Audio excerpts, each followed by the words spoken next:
What if I told you that the education of the Renaissance wasn't just about art and philosophy? The truth is more shocking and complex than you might think. In this video, you'll discover how education during this transformative period shaped not only individual lives, but also the course of history. Have you ever wondered what it truly meant to be a Renaissance man? The term suggests a perfect blend of skills and knowledge, but was it a realistic expectation for everyone? Many didn't achieve this ideal, and here's why. The truth reveals the limitations and challenges faced by aspiring Renaissance men. And the Renaissance, being a Renaissance man, symbolized the ideal of the well-rounded individual who excelled in multiple fields. Think of figures like Leonardo da Vinci, who not only painted the iconic Mona Lisa, but also made contributions to science, engineering, and anatomy. However, this archetype was more an exception than the rule. The reality was that very few could master the extensive range of disciplines that this term implies. You might be surprised to learn that the education system of the time was primarily designed for the wealthy elite. The curriculum included subjects like philosophy, rhetoric, and literature, but it required a level of resources that most people simply didn't have. This created a significant divide in knowledge and culture, where the privileged few held a monopoly over learning and enlightenment. Here's a strange fact that might make you chuckle. Many of the so-called Renaissance men had servants who actually did a lot of their thinking for them. Yes, while they were out there creating masterpieces, their servants were reading the latest texts and providing insights. This disparity highlights just how accessible education was for some and how utterly unattainable it was for others. The conflict arises when you consider that the ideals of the Renaissance were propagated through the stories of these few. The narratives we hear often overlook the systemic barriers that kept the majority in ignorance. You might think that everyone in Renaissance Europe was learning the classics, but in reality, the majority of the population was excluded from this elite educational experience. The rich got richer in knowledge, while the poor remained largely uneducated. Another interesting aspect to consider is the pedagogical methods used during this time. Most education was heavily reliant on rote memorization and recitation of text. While this method ensured that students could repeat what they learned, it did not encourage critical thinking or creativity. Imagine a classroom filled with students reciting lines from Aristotle or Cicero without truly understanding the context or meaning behind those words. Now let's delve deeper into the challenges faced by those striving to embody the Renaissance ideal. The pressure to excel across various fields led to immense stress and anxiety. While some people thrived in this environment, many felt overwhelmed and unable to meet the lofty expectations placed upon them. Can you imagine trying to master painting, poetry, science, and philosophy all at once? As we explore the reality behind the myth of the Renaissance man, it's crucial to recognize the lack of support systems for those who did not fit the mold. The expectation was not only unrealistic, but also exclusionary, often sidelining those with specialized talents. A brilliant mathematician might find himself overshadowed by a mediocre painter simply because of societal preferences. A controversial fact to consider is that many of the greatest thinkers of the Renaissance did not have formal education themselves. Figures like Galileo and Copernicus often challenged the traditional teachings of the time. Their groundbreaking ideas emerged not from the classrooms of the elite, but from their own independent inquiries and experiments. This begs the question, did formal education stifle creativity and original thought instead of nurturing it? Let's not forget about the role of women during this period. While we often hear about male Renaissance figures, women were largely excluded from these educational opportunities. In fact, a few remarkable women managed to break through the barriers. Figures like Isabella d'Este and Laura Serreta gained recognition, but their journeys were fraught with challenges. Many women had to rely on male family members to gain access to education, and even then, their learning was often limited to domestic arts. As we wrap up this section, think about how the myth of the Renaissance man has shaped our understanding of education today. The romanticized version of the well-rounded scholar is still pervasive, leading many to believe that true intelligence requires expertise in multiple fields. But the truth is, specialization is often the key to success in any given domain. In summary, the idea of the Renaissance man was both a fascinating and flawed concept. The reality of education during the Renaissance was far more complicated than the idealistic notion suggests. Many faced immense challenges, and for most, the dream of being a true Renaissance man remained just that, a dream. This insight invites us to reevaluate how we view education and the barriers that continue to persist. So as we move forward, keep these revelations in mind and consider how they may apply to our current educational landscape. Who had access to education during the Renaissance? The answer might surprise you. While we often romanticize this era as a golden age of knowledge and creativity, the reality was far more exclusive than many realize. In this video, we will explore how education during the Renaissance was primarily reserved for the wealthy elite, leaving a vast majority of the population in the dark. Education in Renaissance Europe was not a universal right. Instead, it was a privilege enjoyed by a small segment of society, primarily the upper class. Wealthy families had the resources to afford private tutors and enroll their children in schools that provided a well-rounded education. In contrast, commoners faced significant barriers to accessing formal education. Imagine being born into a world where your chances of learning to read or or right depended entirely on your family's wealth. This stark divide set the stage for a society deeply stratified by knowledge. Let's pause for a moment and consider this. Did you know that in some parts of Europe, a mere 5% of the population could read and write during the Renaissance? This astonishingly low figure highlights the inequality inherent in the educational system. While the elite enjoyed the luxury of learning the classics and honing their skills in rhetoric and philosophy, the common folk were often too busy working the fields or tending to their trades to even think about formal schooling. This exclusivity didn't just create a knowledge gap, it also reinforced social hierarchies. The wealthy had the means to cultivate their intellect and secure powerful positions in society, while the uneducated majority remained marginalized. The irony is that while the Renaissance celebrated individual potential and humanism, it simultaneously constructed walls that kept the less fortunate from climbing the ladder of opportunity. Here's a strange fact to ponder. Many wealthy families employed tutors to teach their children, but these tutors were often treated as little more than glorified babysitters. Despite being highly educated themselves, they had to navigate the whims and demands of their young pupils. It's a curious paradox, isn't it? The guardians of knowledge could find themselves at the mercy of children who were, in many ways, given more freedom and privilege than they themselves had ever known. Now, you might be wondering, how did this educational divide shape Renaissance society? The answer lies in the cultural and intellectual output of the time. The ideas and innovations that emerged during this period came primarily from a select few who had the resources to study and create. The exclusion of the majority from this intellectual circle meant that a wealth of potential talent and insight was lost. Moreover, this exclusivity stifled diversity in thought and perspective. The prevailing ideas in art, science, and philosophy were often reflective of the experiences and values of the wealthy elite. As a result, the narratives we hear about the Renaissance are frequently one-dimensional. While the stories of figures like Leonardo da Vinci and Michelangelo are celebrated, the contributions of countless others who never had the opportunity to share their voices remain obscure. Let's add a controversial layer to this discussion. Many argue that the Renaissance's legacy of elitism can still be seen in today's educational systems.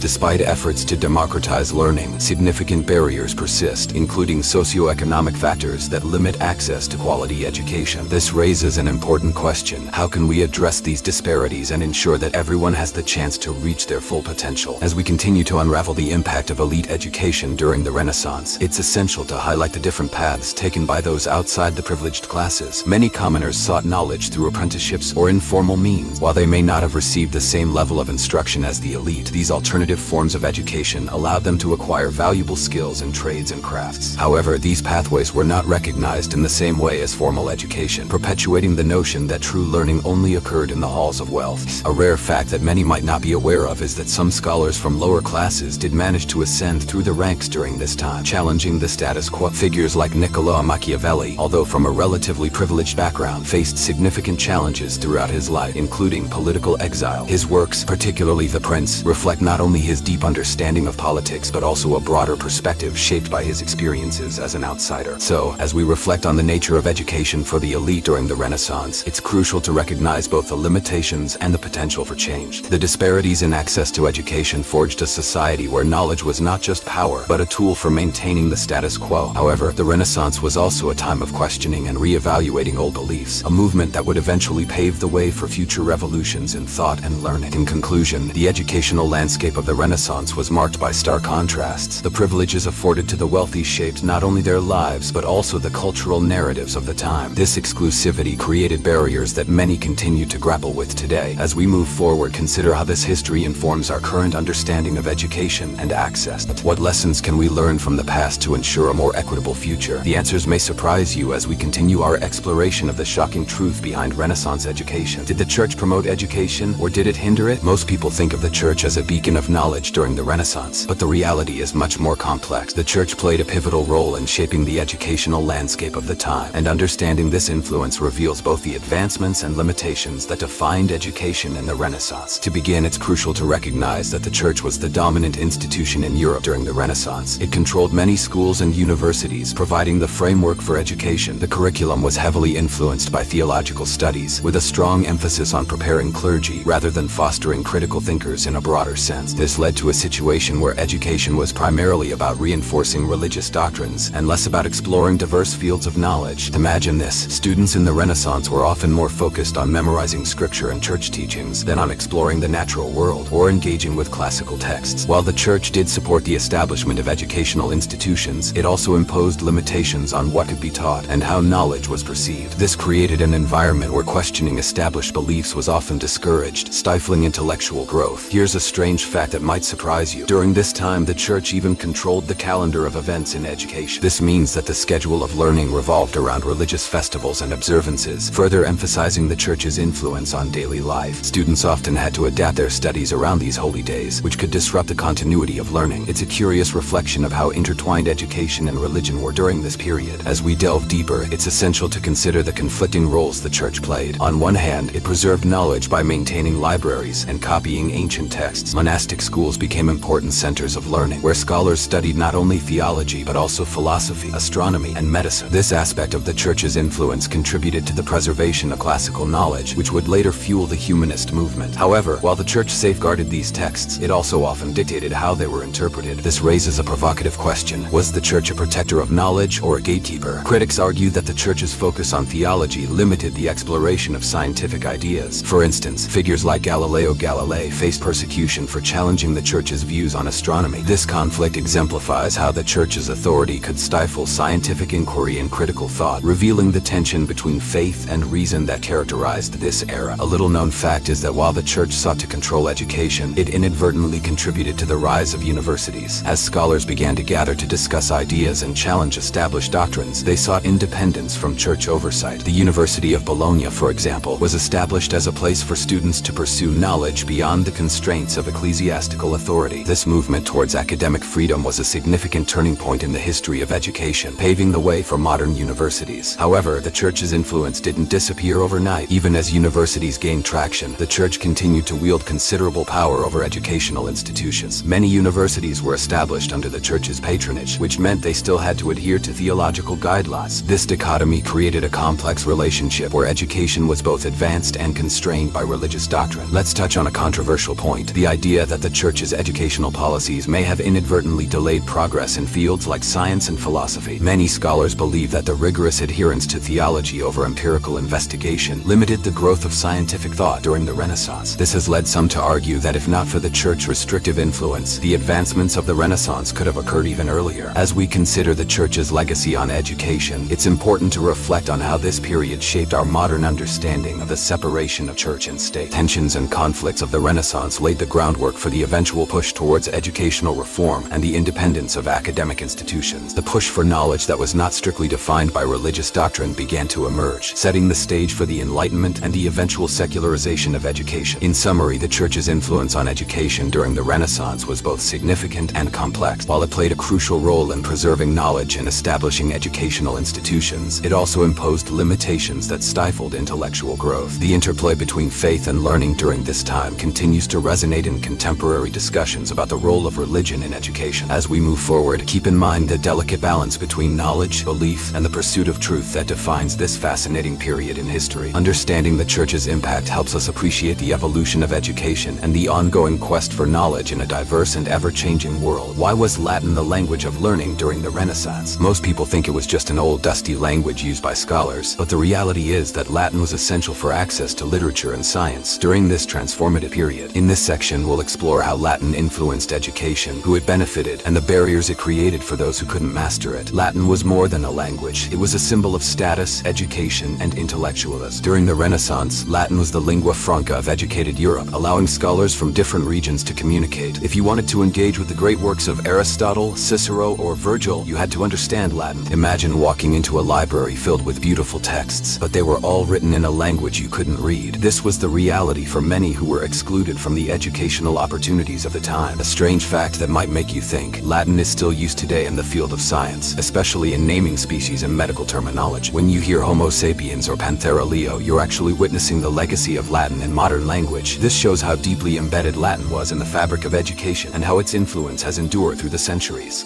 Let's consider the key reasons why Latin was so pivotal during the Renaissance. First and foremost, it served as a gateway to knowledge. Scholars were expected to master Latin to be taken seriously in academia. This requirement created a hierarchy of knowledge, where those fluent in Latin had access to a wealth of information, while others were left out. The problem here is evident. Education became a privilege tied to language proficiency, limiting opportunities for those who could not learn Latin due to various socioeconomic barriers. It's also important to note that mastering Latin was no small feat. It required years of study and dedication, often accessible only to the elite. Students typically began learning Latin at a young age, often spending their childhood memorizing vocabulary and grammar rules. This intense focus on Latin meant that students had limited exposure to other languages or cultures, reinforcing a narrow worldview. While some may argue that this specialization fostered deep scholarly expertise, it also highlights a troubling exclusion of diverse voices and perspectives from the academic discourse of the time. Here's where the controversy comes in. Despite the significance of Latin, many scholars argue that it created an elitist barrier that stifled the growth of knowledge. The emphasis on Latin as the primary medium of instruction often overshadowed the vernacular languages that were spoken by the majority. Many thinkers like Dante Alighieri began to challenge this notion, promoting the use of the Italian language in literature.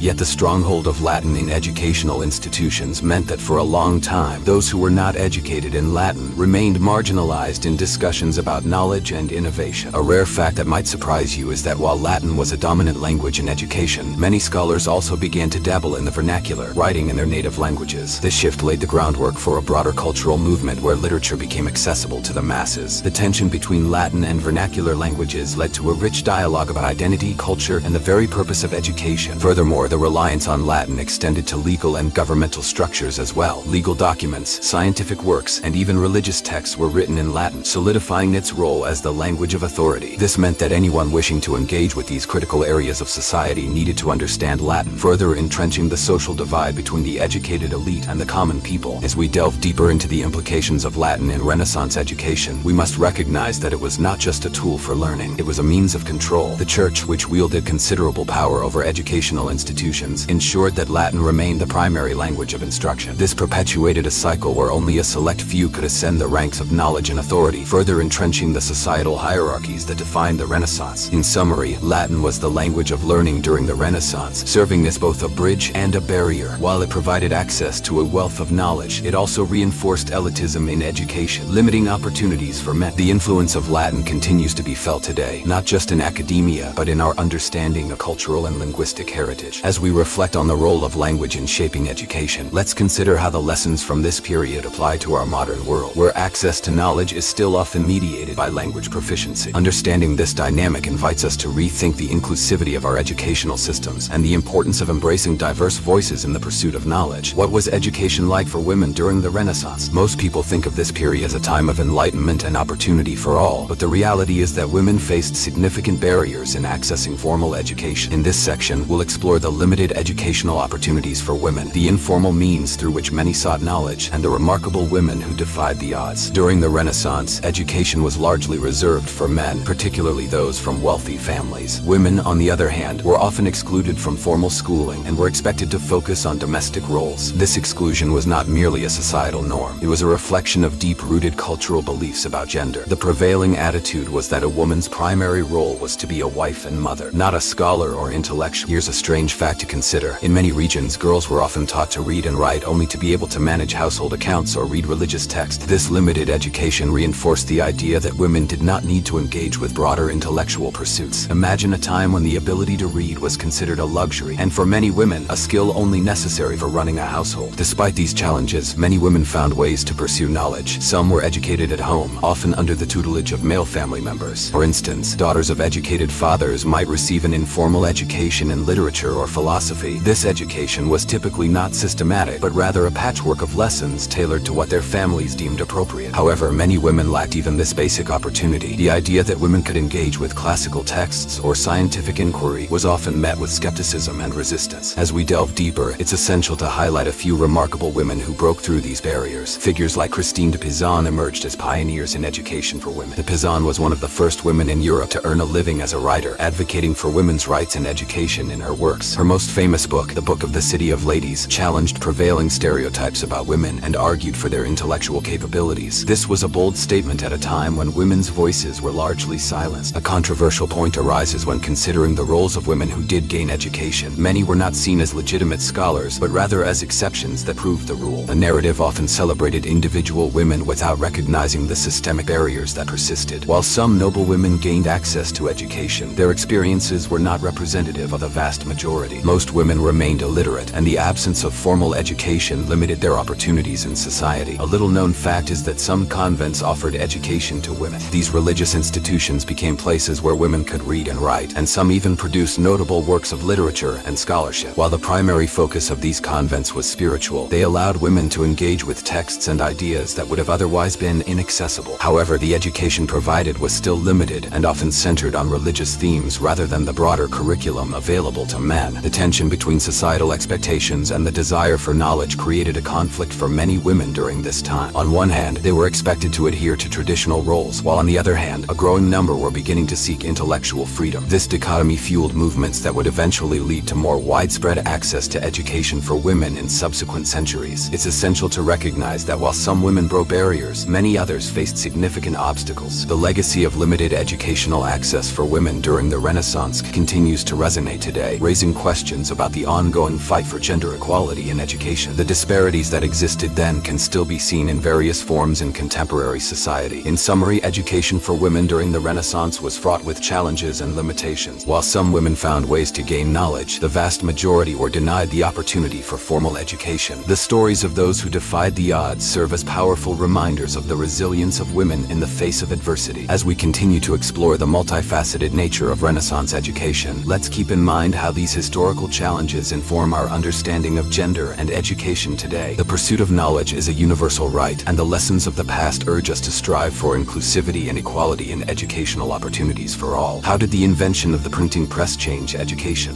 Most people think of it as merely a device for producing books, but the reality is that the printing press revolutionized access to knowledge and learning in unprecedented ways. In this section, we'll explore the transformative impact of the printing press on education during the Renaissance, how it led to increased literacy rates, and what that meant for society as a whole. The invention of the printing press by Johannes Gutenberg in the mid-15th century was a watershed moment in human history. Imagine a world where books were rare, expensive, and mostly confined to the wealthy elite. Prior to the printing press, every book had to be painstakingly copied by hand, a laborious process that made written work scarce and highly valued. But with Gutenberg's invention, books could be produced in greater quantities and at a fraction of the cost. This democratization of knowledge was nothing short of revolutionary. Here's a strange fact that might make you think. The first book printed using movable type was the Gutenberg Bible, and it took a mere 3 years to complete 180 copies. In an age when a single book could take years to write by hand, this was groundbreaking. The ability to produce books quickly and efficiently meant that ideas could spread like wildfire, igniting a thirst for knowledge across Europe. As the printing press gained traction, it led to a significant increase in literacy rates. Before this invention, the ability to read and write was largely confined to the clergy and a small number of educated elites. With printed materials becoming more available, literacy began to spread beyond these narrow circles. Imagine communities where previously illiterate individuals started to learn to read because they could now access books, pamphlets, and other printed materials. The shift was profound, opening up new avenues for learning and engagement with ideas. But let's dive into the key implications of this educational revolution. One of the most significant changes was the expansion of educational materials. Texts that had previously only been available in Latin became printed in vernacular languages, making them accessible to a broader audience. This shift meant that common people could engage with the same ideas and literature that had previously been reserved for the educated elite. The accessibility of books fostered an environment of curiosity and inquiry, leading to a surge in intellectual movements, including humanism. It's also important to note that the printing press facilitated the rapid dissemination of new ideas and information. For example, Martin Luther's 95 Theses, which challenged the practices of the Catholic Church, were printed and circulated widely, igniting the Protestant Reformation. This is a clear example of how the printing press was not just a tool for education, but also a catalyst for social and religious change. The controversy around these ideas often provoked discussions that had far-reaching implications for society. However, the rise of the printing press was not without its problems. The democratization of knowledge came with the challenge of misinformation. With the ability to print came the responsibility of verifying the information being shared. Controversial texts and propaganda could now spread just as easily as scholarly works, leading to confusion and conflict. This raises a controversial point. While the printing press made information more accessible, it also contributed to the spread of misinformation and extreme ideologies. A lesser-known fact is that the printing press also influenced the format of education. With the availability of textbooks, the traditional methods of teaching began to evolve. Classrooms transitioned from solely oral instruction to a model that included written materials. This change meant that students could learn independently and engage with texts at their own pace, fostering a more personal and diverse approach to education. Let's not forget the economic impact of the printing press. As literacy increased, so did the demand for printed materials, leading to the establishment of printing houses and the creation of new jobs. This shift was significant in an era where the economy was primarily agrarian. As people became more educated, they began to seek higher education and vocational training, further transforming the educational landscape. In summary, the invention of the printing press had a profound impact on education during the Renaissance. It opened the doors to knowledge for many, allowing literacy to to flourish in facilitating the spread of new ideas. While it brought about remarkable advancements, it also presented challenges that would shape the future of information dissemination. As we reflect on the role of the printing press, we recognize that the quest for knowledge is not just about access, but also about discernment and critical thinking. The lessons learned from this period continue to resonate today, reminding us of the importance of media literacy in an increasingly complex information landscape. How did trade impact education during the Renaissance?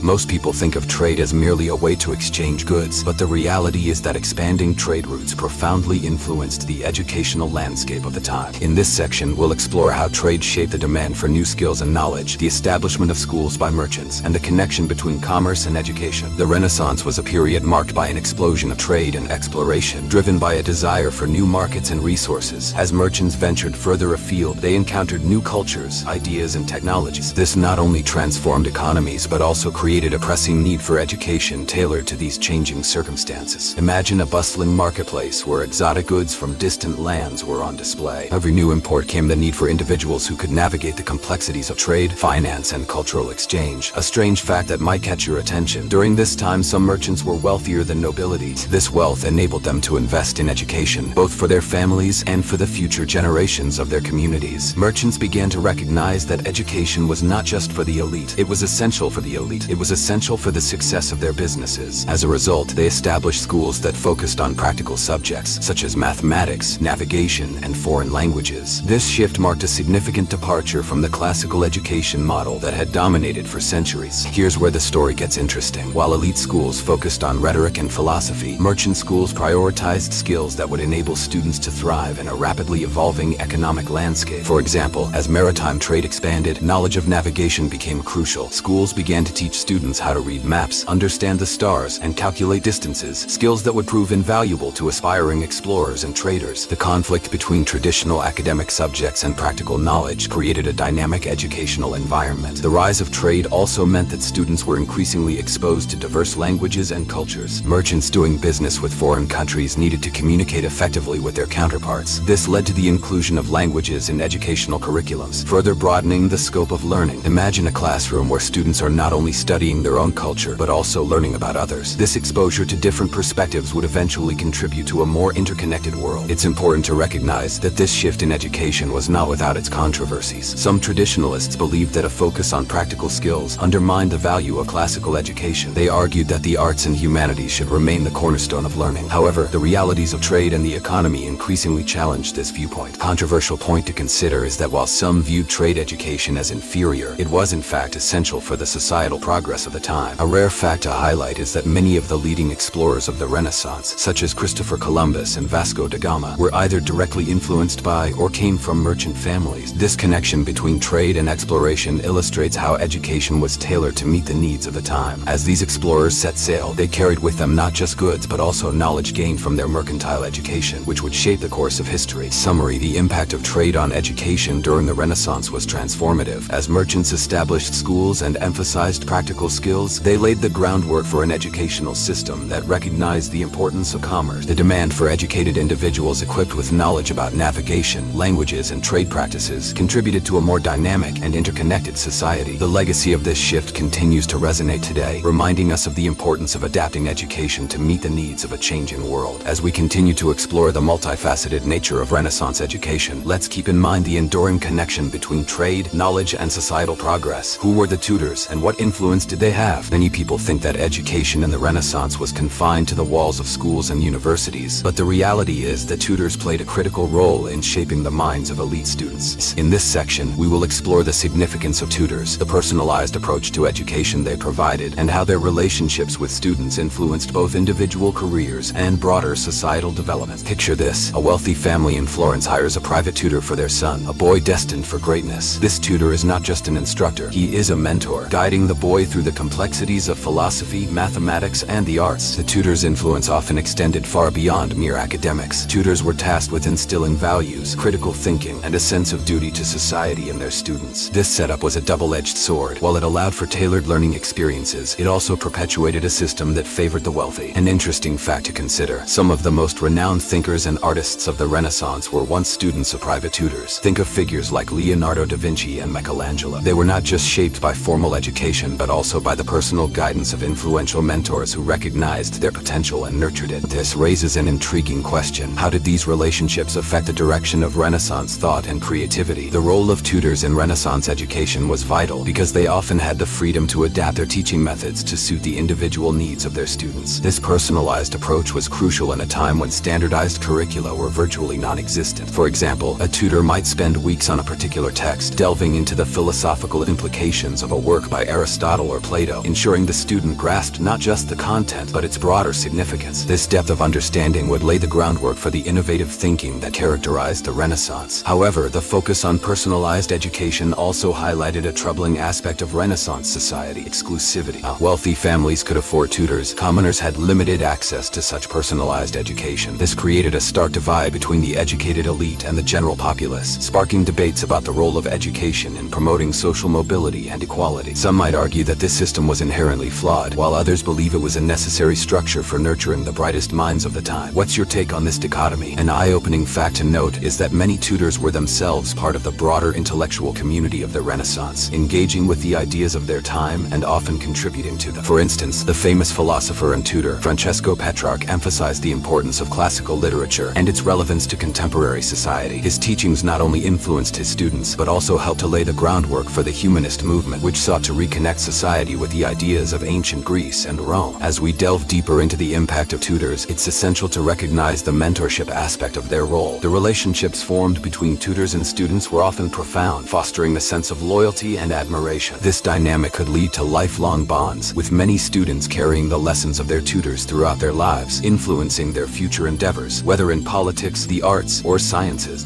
Think about how these formative experiences shaped leaders and innovators of the Renaissance, who often viewed their tutors as both teachers and guiding figures. In summary, the role of tutors during the Renaissance was far more than just academic instruction. They provided a personalized approach to education that fostered deep intellectual engagement and critical thinking. The relationships formed in these contexts not only impacted individual lives, but also contributed to the broader cultural and intellectual movements of the time. As we continue to explore the intricacies of Renaissance education, let's remember the profound influence of these mentors and the legacy they left on society as a whole. Was art really part of the educational curriculum? While many might think of the Renaissance as solely an artistic era, the reality is that art and music were considered essential components of a well-rounded education. In this section, we'll explore how the Renaissance placed immense value on creative pursuits, how these arts intertwined with other fields of study, and why this focus on creativity was crucial for the intellectual climate of the times. Imagine walking through the streets of Florence during the Renaissance, a city buzzing with the creations of Michelangelo, Botticelli, and Leonardo da Vinci. Most people believe that artists emerged from mere talent and inspiration. However, the truth is that these great masters were often products of a comprehensive educational system that emphasized the importance of art as a fundamental discipline. But what drove this belief? Or was art deemed necessary in the curriculum of aspiring scholars and noblemen? An interesting fact to consider: many young men of the Renaissance were not only expected to read and write, but also to paint and play a musical instrument. It wasn't uncommon for students to receive lessons in perspective drawing alongside their studies in mathematics or philosophy. The integration of art into education was based on the notion that creativity fostered critical thinking and problem-solving skills. Imagine being taught to express complex ideas not just through words, but also through vibrant visual imagery. How might that enhance understanding? Art served as a means to cultivate a deeper appreciation of the world. The Renaissance's humanist philosophy, which emphasized the value of human experience, naturally extended to the arts. Artists like Raphael believed that a true education encompassed a balance of intellectual and artistic development. For example, students were often taught how to draw from relief models, which required an understanding of anatomy, proportion, and the human form. This kind of study was not just about technique, but about seeing and interpreting the world differently. However, the emphasis on art wasn't without its controversies. Some argued that focusing on the arts detracted from more practical subjects like sciences or commerce. This debate was particularly pronounced among the elite, where the question arose: should young men spend time perfecting their artistic skills, or should they focus on acquiring wealth and power? While some might dismiss art as frivolous, it is essential to note that many of the greatest leaders and thinkers of the time understood the importance of a well-rounded education. A surprising revelation lies in the role of art in communication. During the Renaissance, visual storytelling became a vital means of conveying ideas, especially in an age when literacy rates were still relatively low. Take, for instance, the use of frescoes in churches, which depicted biblical narratives. These works served as visual catechisms, teaching the illiterate masses about their faith. So while some may argue that art was secondary to more scholarly pursuits, in reality, it was an integral tool for education and social cohesion. As we continue exploring this topic, let's consider the artists themselves. Figures like Leonardo da Vinci exemplified the ideal of the Renaissance man, a person skilled in multiple disciplines. Da Vinci didn't just create masterpieces, he also studied anatomy, engineering, and botany. His notebooks are filled with sketches and musings that connect art to science, demonstrating how intertwined these disciplines were during the Renaissance. How might our understanding of creativity and education shift if we recognize the same potential in ourselves today? Art's role in education extended beyond the technical aspects of creating. It was also about developing a sense of aesthetics and critical thought. Students learned to critique and analyze works of art, fostering an appreciation for beauty and innovation. This training in observation and judgment was invaluable, influencing not just their artistic pursuits but their approach to life and governance. In conclusion, art was far from a peripheral aspect of Renaissance education. It was central to developing a holistic understanding of the world. By integrating art with literature, science, and philosophy, educators aim to produce well-rounded individuals capable of innovation and leadership. The legacies of this educational philosophy continue to resonate today as we recognize the importance of creativity across all fields of study. As we explore the continuing impact of these ideas, let's keep in mind how the Renaissance's emphasis on art and music not only shaped individual lives, but also transformed the very fabric of society. What were the major institutions of learning during the Renaissance? While many might think that education was limited to private tutors or informal apprenticeships, the truth is that the Renaissance saw the emergence of universities that would shape the future of education in Europe. But what exactly made these institutions so significant? How did they become the breeding grounds for revolutionary ideas that changed the course of history? To understand this, let's consider an interesting fact. By the end of the Renaissance, over 70 universities had been established across Europe. This marked a significant shift from localized forms of education to more centralized, formalized learning. But why were these universities so crucial? The reality is that they provided a structured environment where scholars could gather, share knowledge, and debate ideas. An intellectual melting pot, if you will. At their core, universities focused on three main disciplines: law, medicine, and philosophy. Each of these subjects not only catered to the needs of the ruling elite, but also aimed to produce educated individuals who could contribute to society. For instance, in Italy, universities like Bologna and Padua became synonymous with legal studies, attracting students from across the continent. Here, students learned not just the letter of the law, but also its philosophical underpinnings, preparing them for a life in public service or the judiciary. A curious aspect of these institutions was their governance. Many universities operated with a degree of autonomy, often in direct opposition to the church's authority. While the church had a significant influence on education, these universities allowed for a more secular approach to learning. For example, the University of Paris, often regarded as the first university in the world, was a hotbed of intellectual freedom. Here, scholars like Peter Abelard challenged traditional teachings and pushed the boundaries of knowledge. This spirit of inquiry would eventually lead to the questioning of established norms and the beginnings of the Reformation. However, the existence of these institutions also led to some controversies. Not everyone had access to university education. In fact, it was primarily reserved for the wealthy elite. This exclusion created a significant divide in society. Many commoners had no opportunity to partake in this burgeoning intellectual movement, which is a stark reminder of the class disparities that permeated Renaissance culture. It raises the question, were these universities truly centers of enlightenment, or were they merely reinforcing social hierarchies? A lesser-known fact is that some universities also experimented with a curriculum. For instance, the University of Oxford began to incorporate the study of the vernacular languages into its programs, recognizing the importance of local dialects in addition to Latin. This innovative approach was revolutionary, as it opened the doors for more individuals to access education and engage with literature and ideas that were previously out of reach. Furthermore, the universities served as crucial hubs for the exchange of ideas across Europe. With the rise of the printing press, the dissemination of knowledge accelerated rapidly. Scholars were able to share their findings, writings, and discoveries more efficiently, leading to an unprecedented flow of information. And this not only fostered collaboration among scholars, but also laid the groundwork for movements like the scientific revolution, where educated individuals began to challenge long-held beliefs about the natural world. As we delve deeper into the impact of these educational institutions, we must also consider their role in shaping the future. The emphasis on critical thinking and intellectual discourse established in these universities has had a lasting influence on modern education. Today's universities continue to value the same principles of inquiry and exploration that were pioneered during the Renaissance. In summary, the emergence of universities during the Renaissance was a transformative moment in educational history. These institutions not only provided formal education, but also fostered a culture of intellectual curiosity and debate. While they catered primarily to the elite, their impact reverberated through society, setting the stage for future generations to build upon the ideas and knowledge of the past. As we continue to explore this rich historical period, let's keep in mind the ways in which education can both empower and exclude, shaping the very fabric of society itself. Did Renaissance education embrace science? While many people associate the Renaissance primarily with art and philosophy, the reality is that this period sparked a profound curiosity about the natural world that laid the groundwork for what we now call the scientific revolution. This fascinating shift was not merely about advancing scientific knowledge. It involved a complete transformation in how education approached the study of nature. But what ignited this curiosity, and how did it influence educational practices? Consider this. Before the Renaissance, most scholars relied heavily on ancient texts without questioning them. It was a time steeped in tradition and often bound by the dogmas of the church. But during the Renaissance, a new wave of thinkers began to challenge these traditional beliefs. Figures like Galileo and Copernicus dared to ask bold questions about the universe, questions that went against the prevailing wisdom of their time. The conflict between these emerging scientific ideas and established beliefs created an environment ripe for educational reform. The Renaissance fostered a culture of inquiry that led scholars to seek evidence rather than rely solely on authority. Students were encouraged to observe the natural world, conduct experiments, and draw conclusions based on empirical data. This is where the shift in educational focus becomes evident. Rather than simply memorizing texts, students began engaging with the scientific method, an approach that promotes observation, hypothesis formulation, experimentation, and conclusion drawing.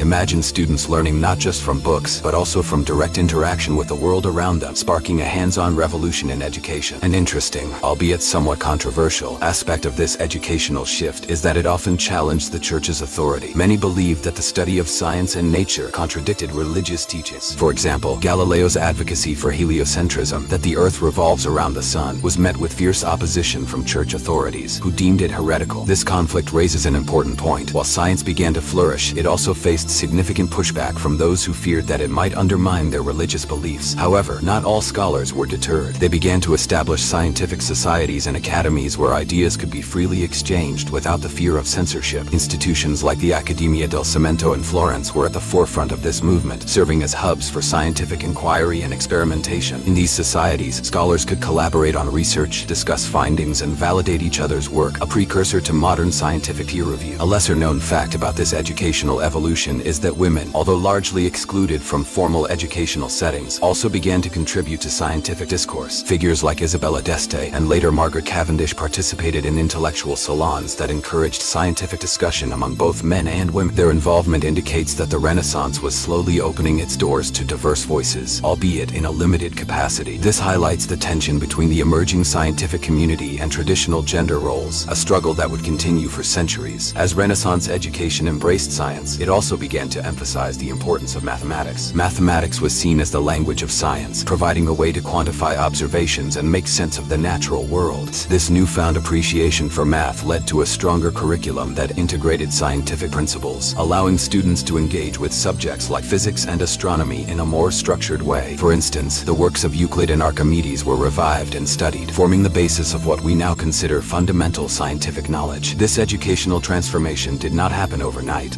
It was the result of a gradual accumulation of knowledge and a collective willingness to question existing paradigms. The establishment of universities, like the University of Padua, allowed for the formal study of sciences alongside traditional subjects like philosophy and theology. Here, students were exposed to new ideas and methodologies, ultimately fostering an environment where scientific thought could thrive. As we look at the lasting impact of this period, we must recognize that the integration of science into education did more than just advance knowledge. It also laid the groundwork for future revolutions in thinking, paving the way for the Enlightenment and shaping modern educational systems. The emphasis on empirical observation and critical thinking is something we still value in education today. In conclusion, Renaissance education's embrace of science was not just a chapter in history. It was a foundational moment that altered the trajectory of human thought. By fostering curiosity, encouraging experimentation, and challenging established beliefs, this era ignited a passion for discovery that continues to inspire generations. As we explore the legacy of Renaissance education, let's appreciate how the shift towards scientific inquiry has shaped our understanding of the world and continues to influence education as we know it. How did wars affect education during the Renaissance? While most people might think that conflict would simply disrupt learning, the reality is that wars often created unique opportunities for the exchange and expansion of knowledge. This transformation during a tumultuous period not only influenced the education system, but also shaped the intellectual landscape of Europe in profound ways. So how did these battles impact the way people learned and shared knowledge? At the beginning of the Renaissance, Europe was no stranger to warfare. The frequent conflicts not only caused chaos, but also necessitated a demand for skilled individuals. The upheaval of war disrupted traditional educational systems, particularly in regions that faced the brunt of battles. Schools were closed, universities were abandoned, and and scholars often fled to safer territories. This instability, however, ignited a remarkable quest for knowledge and adaptation, leading to unexpected advancements in education. Strangely enough, while many feared for their futures during these turbulent times, some scholars viewed war as an opportunity to spread their ideas. For instance, the Italian wars of the late 15th and early 16th centuries led to a significant migration of scholars throughout Europe. As they moved from city to city, they brought with them not just their personal libraries, but also innovative ideas about science, philosophy, and education. This migration effectively created a network of thinkers who exchanged knowledge across borders, laying the groundwork for an intellectual revolution. Controversially, it can be argued that warfare actually spurred a sense of urgency to learn and adapt. In the face of conflict, societies realized the need for a well-educated populace capable of addressing new challenges. This realization led to the establishment of new educational institutions in areas that had previously lacked them. As military leaders recognized the value of educated advisors and strategists, the demand for schools and universities increased, particularly in regions that had become havens for scholars. A fascinating lesser-known fact is that the formation of new universities often arose from war-torn areas seeking stability and prestige. For example, the University of Heidelberg was established in 1386 but flourished as a center of learning during times of conflict, drawing in students and educators eager to escape the ravages of war elsewhere. These institutions became melting pots of ideas, fostering an environment where education could thrive even amidst chaos. The influence of war extended beyond merely creating new institutions. It also prompted a shift in the curriculum. As conflicts heightened the need for military knowledge, schools began to incorporate practical subjects such as fortification, strategy, and navigation. This shift not only prepared individuals for the realities of war, but also enriched the educational experience by bridging the gap between theory and practice. Students were now learning skills directly applicable to their world, which would ultimately lead to advancements in engineering and technology. Additionally, the need for skilled individuals during wartime led to the rise of apprenticeships and informal learning. As traditional schools faltered, many artisans and craftsmen took it upon themselves to train young people in practical skills necessary for survival and success in a changing society. This hands-on approach to learning often proved more effective than formal education for many, creating a generation of skilled workers and thinkers who could adapt to the shifting tides of their world. However, while the impact of war on education was often positive, it also had darker consequences. The chaos of battle could stifle creativity and intellectual freedom. In some regions, particularly where religious wars raged, censorship and persecution stifled new ideas and innovations. Thinkers like Giordano Bruno faced dire consequences for their unorthodox ideas, and many were silenced during periods of strife. This fear of persecution reminded many scholars to tread carefully when sharing their thoughts, leading to a more cautious approach to education and innovation. Despite these challenges, the interplay between war and education during the Renaissance set the stage for a broader cultural and intellectual awakening. The movement of scholars, the establishment of new educational institutions, and the incorporation of practical skills created an environment that nurtured innovation. This foundation would prove essential for the advancements that followed, including the scientific revolution and the Enlightenment. In conclusion, the impact of war on education during the Renaissance was multifaceted. While conflict created chaos and instability, it also prompted a thirst for knowledge and adaptation. Wars facilitated the exchange of ideas, led to the establishment of new educational institutions, and expanded the curriculum to meet the needs of a changing world. Ultimately, the lessons learned during this tumultuous time continue to resonate today, reminding us that even in the face of adversity, knowledge can flourish and lead to transformative change. Why did the language of instruction matter during the Renaissance? You might think that as long as people were learning, the specific language shouldn't make a difference. However, the reality is that the choice of language had profound implications for who received an education and what knowledge was accessible. The Renaissance was a period of incredible transformation, and the language of instruction played a critical role in shaping educational access and cultural exchange. Let's dive into the complexities of language during this pivotal time. During the Renaissance, Latin was the dominant language of learning, often seen as the key to knowledge and scholarship. For centuries, it had been the language of the Roman Empire and continued to be the lingua franca among educated elites throughout Europe. To master Latin was to gain access to classical texts, legal documents, and theological works. But here lies the paradox. While Latin opened doors to knowledge for some, it simultaneously created significant barriers for many others. The average person, especially from lower social classes, often found it nearly impossible to engage with educational materials or understand scholarly discourse. Consider this strange fact. In some regions, Latin was so entrenched that people would attend lectures they couldn't fully understand, believing the act of being present conferred some sort of intellectual merit. It's somewhat humorous but also sad, illustrating a kind of blind reverence for knowledge that remained inaccessible. Many believed that if you didn't speak Latin, you couldn't possibly grasp the depth of human thought and learning. Controversially, this reliance on Latin led to a significant cultural divide. The elite continued to learn and thrive, while the common people were often left in ignorance. Yet, as the Renaissance progressed, there was a noticeable shift towards vernacular languages, those spoken by the people. This change was crucial because it began to democratize education. Writers like Dante Alighieri and Geoffrey Chaucer started producing works in their native tongues, which allowed broader audiences to engage with literature, philosophy, and science. This move away from Latin challenged the established norms and sparked debates about the purpose of education itself. One of the rare insights from this period is how different regions adapted their educational systems. In Italy, for instance, as city-states competed for cultural prominence, they embraced the vernacular to attract talent in students. This not only fostered local cultures but also laid the groundwork for what we consider modern language education. Pioneers began to recognize the importance of teaching in the native language, allowing individuals from various backgrounds to participate in the intellectual renaissance. But the implications didn't stop at accessibility. A language of instruction also influenced the content taught in schools. As vernacular languages gained traction, educational institutions began to incorporate local history, customs, and philosophies into their curriculums. This shift allowed students to connect more deeply with their heritage while still engaging with the broader ideas of the Renaissance. A student learning in their own language could draw parallels between ancient texts and contemporary experiences, enriching their understanding of both. Yet, the transition wasn't without conflicts. Scholars who clung to Latin often viewed the move towards vernacular as a threat to the purity of scholarship. They argued that translations could never capture the original nuances of classical works. This controversy led to heated debates about what constitutes legitimate knowledge and the best methods of teaching. This tension between traditionalism and progress was a hallmark of the Renaissance and shaped the trajectory of educational practices. As we explore the implications of language in education further, it becomes clear that the shift to vernacular was not merely a linguistic change, but a cultural revolution. It gave rise to a sense of national identity and pride as communities began to celebrate their languages and histories. This celebration fostered a richer educational landscape that encompassed a wider array of voices, perspectives, and ideas. In conclusion, the language of instruction during the Renaissance was more than just a medium for communication. It was a powerful tool that influenced who learned, what was learned, and how knowledge was disseminated. The tension between Latin and vernacular languages exemplified the struggle for access to knowledge during this transformative period. As we look back, we can see how these developments laid the foundation for modern educational practices, emphasizing the importance of making learning accessible to all, regardless of their linguistic background. In an era where the echoes of the past still resonate, we are reminded of the critical role language plays in shaping not just education but culture itself. What lasting impacts did Renaissance education have? You might think that the Renaissance was merely a vibrant period of art and philosophy, but in reality, its educational legacy is foundational to modern learning systems. During this transformative era, ideas about knowledge, critical thinking, and inquiry emerged, creating a ripple effect that is still felt today. Let's explore how Renaissance education shaped the future. The Renaissance period fostered an environment that emphasized the value of education beyond mere vocational training. Scholars began to recognize that education was a powerful tool for personal and societal transformations. This shift meant that learning was not just about preparing for specific jobs. It was about nurturing informed, well-rounded citizens capable of contributing to societies. One strange yet enlightening fact is that the very term university comes from the Latin universitas, which originally referred to a community of teachers and scholars. In medieval times, this concept evolved, but it was during the Renaissance that universities began to flourish as independent institutions focused on a broad curriculum encompassing the arts, sciences, and humanities. This marked a significant departure from previous educational models, which were often tightly controlled by the church or feudal lords. However, this advancement was not without its controversies. While Renaissance education laid the groundwork for modern systems, it also reinforced elitism. Access to these educational opportunities was often limited to the wealthy, leaving the majority of the population in ignorance. Many believed that only the privileged few deserved such enlightenment, which stifled the potential for widespread intellectual growth. This created a rift that would influence societal structures for centuries to come. As we delve deeper, it becomes clear that the Renaissance sparked a revolution in how knowledge was perceived. The emphasis on critical thinking and inquiry began here, fundamentally altering the way individuals approached education. Scholars like Erasmus and Thomas More challenged traditional dogmas, advocating for education that nurtured independent thought. Their writings encouraged students to question established norms, paving the way for a more dynamic and responsive educational landscape. A rare insight from this era is the rise of humanism, which played a crucial role in shaping educational priorities. Humanism, with its focus on classical texts and the human experience, encouraged a curriculum that emphasized rhetoric, grammar, poetry, and history. This holistic approach cultivated a love for learning that transcended practical knowledge, fostering creativity and intellectual curiosity. It's fascinating to consider how this shift towards a liberal arts education set the stage for the development of modern humanities programs in universities today. Another significant impact of Renaissance Renaissance education was its influence on literacy. The period saw a notable increase in literacy rates, partly due to the proliferation of printed materials. The advent of the printing press allowed for the widespread distribution of books, making literature more accessible to the general populace. This democratization of knowledge was revolutionary, as it empowered individuals from various social backgrounds to educate themselves. Literacy became a means of social mobility, altering the dynamics of power and influence within society. Yet, it's essential to recognize that while literacy expanded, the quality of education remained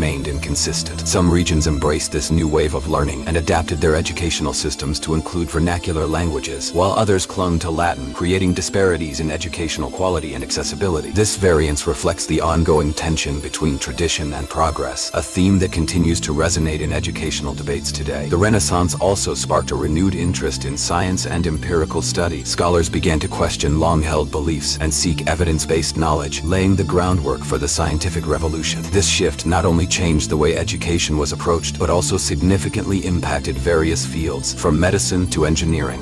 It's intriguing to think about how these early scientific inquiries eventually led to the establishment of specialized universities and research institutions that dominate the educational landscape now. As we reflect on the legacy of Renaissance education, it's clear that its influence is deeply embedded in modern educational practices. The emphasis on critical thinking, interdisciplinary studies, and the integration of various subjects continues to shape curriculum development today. The Renaissance laid the foundation for a more inclusive approach to education, one that values diverse perspectives and encourages individuals to engage with a broad spectrum of ideas. In conclusion, the Renaissance was a pivotal period that redefined education. Its legacy is complex, reflecting both the advancements made and the challenges faced. By understanding this rich history, we can appreciate the foundations of our modern education system and recognize the ongoing need for inclusivity and critical engagement in learning. As we continue to evolve, it's essential to honor the lessons of the past while striving to create a more equitable educational future for all. What were the negatives of Renaissance education?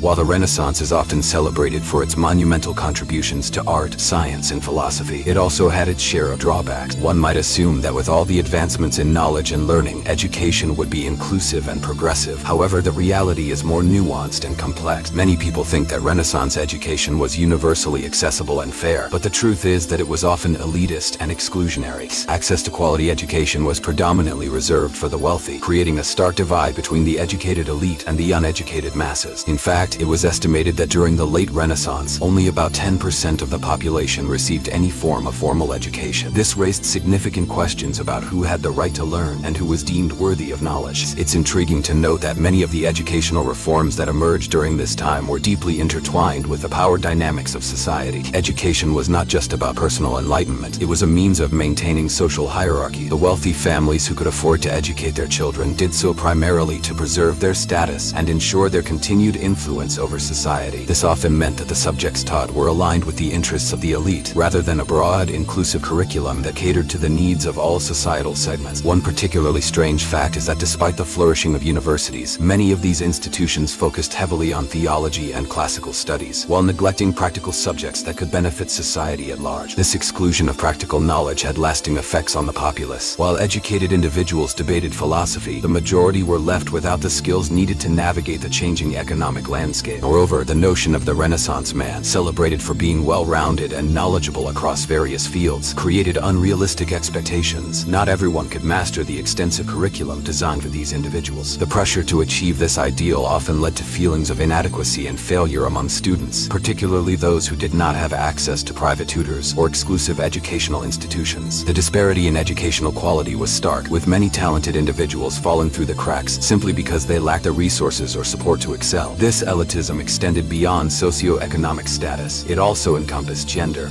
Women, for example, faced significant barriers to education. While some women did manage to attain an education, often through private tutoring or informal means, their opportunities were limited compared to their male counterparts. The prevailing belief was that a woman's primary role was domestic, and thus formal education was deemed unnecessary. Another controversial aspect of Renaissance education was the church's role. While the church was a major promoter of education, controlling many schools and universities, it also imposed strict guidelines on what could be taught. This often led to a curriculum heavily focused on theology, with little room for critical questioning or the exploration of ideas that might challenge church doctrines. Scholars and students who dared to push these boundaries risked censure or even worse, leading to a climate of fear and conformity rather than one of open inquiry. An interesting yet little-known fact about the education system during the Renaissance is that many many educators themselves were products of a system that discouraged dissent and encouraged growth. This created a cycle where innovative thinking was stifled, and students were taught to accept rather than question. The emphasis on memorization over critical thinking did little to foster the independent thinkers that society needed to progress. As the Renaissance progressed, wars and political upheaval further complicated the educational landscape. The constant threat of conflict disrupted traditional educational systems, leading to the closure of schools and universities. Scholars and students were often forced to flee, scattering knowledge across borders but also leaving many communities without the educational resources they once had. This disruption created a gap in the transmission of knowledge, affecting future generations. In summary, while the Renaissance marked a period of significant advancement in education, it was also characterized by exclusion and elitism. The beautiful ideals of the time often masked a reality that favored the wealthy and privileged. The education system, instead of being a tool for widespread enlightenment, became a mechanism for preserving power structures and social hierarchies. As we reflect on the past, it is essential to recognize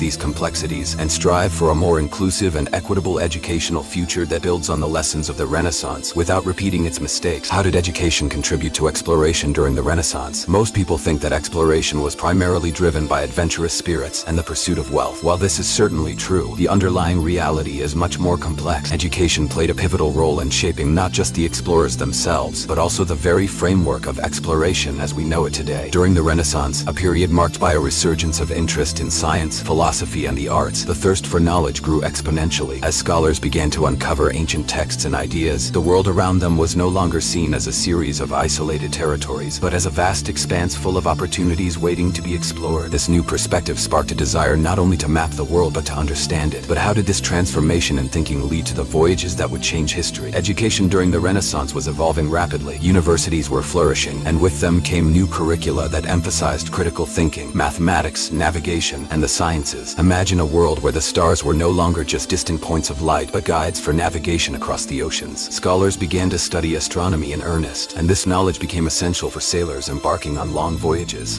One striking fact is that many navigators and explorers, like Christopher Columbus, were not just adventurers. They were educated men who understood the importance of celestial navigation. Their explorations were backed by a solid foundation in science and mathematics, enabling them to undertake journeys that would have been deemed impossible just decades earlier. But here's where the plot thickens. The very universities that birthed this new wave of knowledge were also centers of political power. Educated individuals began to hold influential positions in society, advocating for exploration as a means of expanding their nation's wealth and influence. However, this desire for exploration was often intertwined with a darker motive: imperialism. The explorers were not only searching for new lands, but also seeking to claim them for their countries. This creates a conflict in understanding the era's motivations. While the pursuit of knowledge was a driving force, it was often accompanied by a desire to dominate and exploit. Interestingly, as explorers set sail, they took with them not only navigational tools, but also educational materials. Maps, astrolabes, and texts on geography and navigation were essential parts of their expeditions. These tools exemplify the shift from mythical thinking about the world to a more scientific approach. Did you know that one of the first printed maps of the world, produced in the early 1500s, was instrumental for explorers? This map, called the Mundus Novus, illustrated the newly discovered lands of the Americas and was widely circulated among educated circles in Europe, fueling further exploration. Yet, the impact of education on exploration didn't stop with the voyages themselves. Upon returning, explorers shared their findings, further enriching the educational landscape. Their accounts filled the libraries of Europe with tales of distant lands, exotic cultures, and unknown peoples. These stories captured the imagination of the public and the intellectual elite alike, leading to a surge in interest in geography, anthropology, and natural history. Education became a vehicle not just for individual advancement, but for collective knowledge, urging society to explore further and deeper. However, with this thirst for exploration came ethical dilemmas. Most people think that exploration was solely about discovery and advancement, but the reality includes significant consequences for indigenous populations. The encounter between explorers and native peoples often resulted in devastating impacts on local cultures, economies, and populations. While the Renaissance fostered a spirit of inquiry and adventure, it also ignited conflicts that would lead to colonization and exploitation. Educated individuals were often complicit in these actions, justifying them through a lens of superiority that deemed indigenous cultures as lesser or primitive. As we reflect on the legacy of Renaissance education in the context of exploration, it's clear that it was a double-edged sword. The pursuit of knowledge and understanding opened up new frontiers, but also paved the way for exploitation and domination. Today, as we explore the past, it's crucial to recognize the complexities of these journeys, not just as triumphs of human ingenuity, but also as cautionary tales about the consequences of our thirst for knowledge and power. In conclusion, education Education during the Renaissance significantly contributed to the age of exploration, providing the intellectual framework, tools, and justifications for voyages that forever altered the course of history. As we appreciate the advancements in navigation and science, we must also remember the lessons learned from the past, striving to ensure that the pursuit of knowledge is always coupled with ethical considerations and respect for all cultures. How did the Reformation impact education? Most people think of the Reformation primarily as a religious upheaval, but it was so much more than that. In fact, the Reformation not only challenged the authority of the Church but also fundamentally transformed the educational landscape of Europe, reshaping the way knowledge was disseminated and who had access to it. The Reformation began in the early 16th century, spearheaded by figures like Martin Luther, whose famous 95 Theses called for reforms in the Catholic Church. But the implications of this movement reached far beyond mere theological debates.